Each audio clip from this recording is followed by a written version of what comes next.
Hello everyone, welcome to my channel. My name is Ari, and today we're going to have some more stories about our toxic life. But before we start, it would be so much appreciated if you would subscribe to my channel, like the video, if you enjoy it, and maybe leave a comment down below. These simple clicks would mean a lot to the future of this channel and really reward the effort that I put in every day. And now without further ado, let's go. Today's first story. In this story, Opie reflects on his arranged marriage, enduring despite misery and eventual betrayal by his wife. After discovering her affair, he confronts her, leading to divorce and her subsequent hardships. Despite her pleas for reconciliation, he remains resolute, prioritizing his children's well-being. His ex-wife faces disownment and struggles with homelessness, while he navigates single fatherhood with determination and resilience. Now let's get into the story. My wife and I had an arranged marriage, and it was miserable. Still, we conceived kids, and I never ever would have cheated on her. She was still my wife, and I had respect for our union, even though I didn't necessarily want to be married to her. I took care of her from the age of 18, and after 14 years of marriage, I trusted her. She lived each day as a stay-at-home mom while I provided for our family. She did everything for us at home, all the laundry, cooking, and cleaning. The kids were always happy, clean, and obedient. Honestly, I just thought she was meant to do this in exchange for her hard work at home and as a mother. She asked me if she could go out with her friends every Monday and Tuesday night. I wondered why it always ended up being those 2 days, but I didn't ask. After how good she was to me and the kids, I would felt bad telling her no. She just said she had friends and wanted to go out with them each Monday and Tuesday night. I stayed home with the kids, and she always got back around 1 a.m. After the first couple weeks of her doing this, I asked how she met her friends in the first place. She told me that on Saturday mornings, she would take the kids to yard sales while I slept in the neighborhood. She met one woman named Taylor who introduced her to her group of friends. It made sense to me. I asked her why she never took any pictures with her friends on their nights out. My wife had a social media account, but she never posted anything like that on there.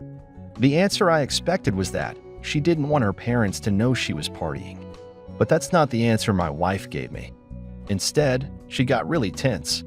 She said they didn't like being in pictures. I thought that was a little strange. I asked her if she was friends with Taylor on Facebook, and she immediately said no and excused herself to go to the bathroom with her phone. I checked her Facebook friends on my phone and saw someone named Taylor, but their profile picture wasn't very clear.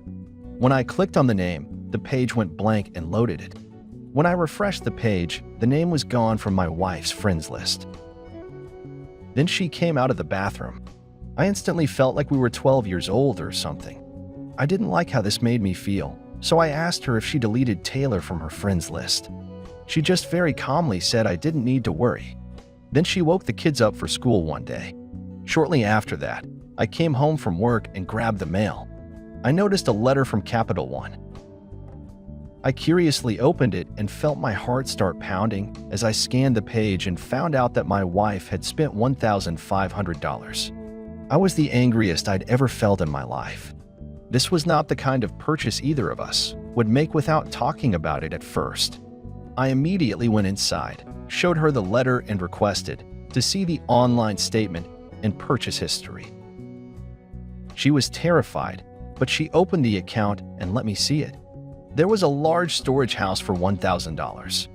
I asked what it was and where it was. She was already crying, knowing she was caught and wouldn't be able to lie about this. She confessed she bought it for another man. She looked sick to her stomach, so I asked her if she was in a relationship with this man. She nodded, ashamed. It was Taylor. I was still angry. I remained loyal to this woman all these years, having my children with her, knowing it was the right thing to do, only for her to cheat on me. I took care of this woman since she was just a girl. Only for all that effort to backfire, she disgraced me and her family. I told her I wouldn't pay for AP's gift and kicked her out. She was shocked, scared, and embarrassed. She hadn't been without me since she was 18, living with her parents. Our kids were crying, wondering why mommy was stuck outside. I wouldn't continue this relationship for another moment. When she realized I wasn't going to let her in, she had no one else to call but AP. She probably didn't even consider calling her parents, who would never speak to her again if they knew what she did. He came to pick her up, and I was even more furious. It was almost worse than letting her back in. Fast forward 1 month later. I already told my parents what she did to me, and how I was now having to face life as a single father. Somehow they refused to admit they made a poor arrangement for me. Divorce papers were being processed, but she hadn't been served yet because I didn't know where she was staying. She called me, crying her eyes out. She said AP kicked her out too because he had another girlfriend who was 3 months pregnant with his child. When he found out she was pregnant, he wanted her to move in and my wife to get out without him, me, or her parents. She really had nowhere else to go because the friends she claimed to have weren't real. She begged me to take her back into our marital home and forget all about the divorce. She said she needed me, even though she was undeserving of my forgiveness. All I ended up doing for her was buying her food. I wouldn't let her come back into the home, much less live with us again. She was destined to be my ex because she chose to cheat on me.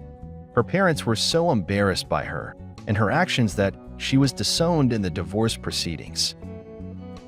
She was ordered to pay me child support. She could only see the children if she met me somewhere like a park. Because she claimed to be homeless, I think she was staying somewhere really embarrassing and sketchy, so she preferred not to tell anyone about it. Somehow she's still been able to meet us at the park for visits with the kids, but I never see a car. It's like someone drops her off for hours, or she really is homeless. She doesn't look happy. That much is clear. Today's second story. In this story, a 34-year-old recounts his 6-year marriage to Miriam shattered when she prioritized her job over their family, including their daughter. Miriam's newfound dedication to work, late hours, and emotional distance hinted at infidelity with a coworker, John. Discovering her pregnancy by John, the protagonist seeks revenge by exposing her affair at her workplace, leading to her termination and eventual divorce. He gains custody of their daughter. Miriam faces the consequences, regretting her actions but ultimately losing her family. Now let's get into the story. I am 34 and my ex-wife was 30 at the time I wrote this story. Miriam and I had been married for 6 years and we had a beautiful daughter together. We were a happy family, and I couldn't believe that Miriam would decide to throw away everything we shared as a family. We were always there for each other and supported each other's dreams. If she said she wanted to try something out, I would give her my full support, and the same lied to me. Everything began to fall apart when Miriam got the role of an intern at her dream organization, and after she completed the internship, she was lucky to be fully retained. The truth is, none of us saw that coming, but I was so happy for her when it did. During my ex-wife's internship, there was this particular coworker of hers she used to talk about all the time. His name was John. She would return for the day and talk about how John was so intelligent, how he helped her out, and so on. I didn't really think there was a problem with that because John was married and he was not helping her alone. He was helping other interns, too. Also, being that we were a couple who communicated a lot, I literally knew everyone at her place of work, even without meeting them face to face. Because talking about everything was just our way of bonding and filling each other in about our days. After my wife got retained by her organization, she began to change. If she left for work early in the morning, she would return around 7 p.m., leaving just me to care for and look after our daughter. This continued for a while, and any time I tried to talk about this new behavior of hers, she would flare up and say I was being jealous because she earned more than me and her job was better than mine. Yes, it was true that my wife earned more than me, but that was not what this was about. And I hated that she had to rub that in my face each time we disagreed on something or had a fight. Miriam did not just suddenly begin to return home late, but she also became colder towards me before all of this happened. Our weekend used to be something we all looked forward to because we would cook together, try our baking disasters, clean together, watch movies together, bathe together, and even do karaoke with our daughter together. But all of that stopped after she got the job. It got so bad that even if she was at home, it was almost like she wasn't there. If she wasn't on her laptop, she'd be on her phone. And she didn't have an issue with consistently neglecting us to focus on whatever she was doing. No matter how much I complained, it was very painful to watch this because I loved Miriam so much. And whatever was going on was not the plan I had for the both of us or for our family either. When I had enough, I confronted her one day and asked her to pick between our marriage and her new job, since it was turning her into the person she wasn't. And ultimately, she picked her job. She said she'd pick her job over and over, and she did not give a damn about her marriage. This was a very painful thing to hear, and she was not kidding either. At that time, I was so busy trying to save our marriage that I didn't notice the changes in the way she dressed, her makeup, and even her choice of clothes. It was a clear sign that she was seeing someone else. It had to be the only reason she neglected me and our daughter. And I was right. One day, I had put our daughter to sleep early, and I went to our room to think things through, and Miriam was on her laptop in the living room when I left her. So since she didn't hear any movement, she must have thought I was sleeping. She walked into the room, and I think she came in to confirm if I was asleep because she didn't see me move. When she confirmed that, she continued to talk on the phone. It didn't take long for me to figure out that she was talking to her lover, whom she told she was pregnant. And at the end of the conversation, she called his name. It was the same John, her coworker. I felt my throat go dry, and I could not believe it. Miriam cheated on me with John. And not just that, she got pregnant by him. Despite everything we had been through together, I was really broken. But since we were already distant with each other, I didn't need to pretend that everything was okay. While she continued with her ways, I planned my revenge. I really wanted to confront her, but if I did, maybe things would not have turned out the way they did. I got one of those apps that allows you to track people's phones, and I tracked hers. I did this because I needed evidence, and without evidence, my revenge would be incomplete. I got their chats and text messages of them talking about the pregnancy and how she would try to pin it on me. The funny thing is, since Miriam had started seeing John, we stopped getting intimate because she was always tired whenever I tried to touch her. After that call, she tried to make us get intimate, but I didn't let that happen. Gathering the evidence took a while, and after I got enough, I printed them and put them in a big envelope. Then I took it to her workplace myself. When she saw me that day, she pretended like we were cool at home and asked what I was doing there. LOL. I played along and told her I had come to deliver something very important to her boss. So she gave me a cold kiss and returned to whatever she was doing. If only she knew what was going to happen next, maybe she would not have kissed me. I think she was still a month pregnant because her baby bump was not obvious yet. That evening she returned home in tears, but her bags were already packed by the door. I knew she had been fired because her company did not support coworkers dating each other. And to make matters worse, she was pregnant when she realized it was me and I had known all this while. She fell on the floor and began to cry me, but it was too late.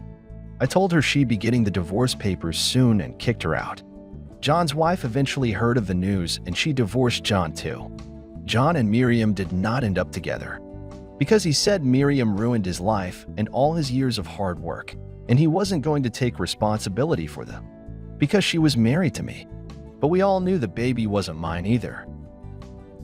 We eventually divorced, and with the help of my lawyer, I took custody of our daughter. I was not going to let her suffer for the sins of her mother. Miriam gave birth to a boy, and believe me, she has suffered a lot. With the baby up to date, every time she comes to pick up our daughter, she cries, begs, and admits that she made a terrible mistake.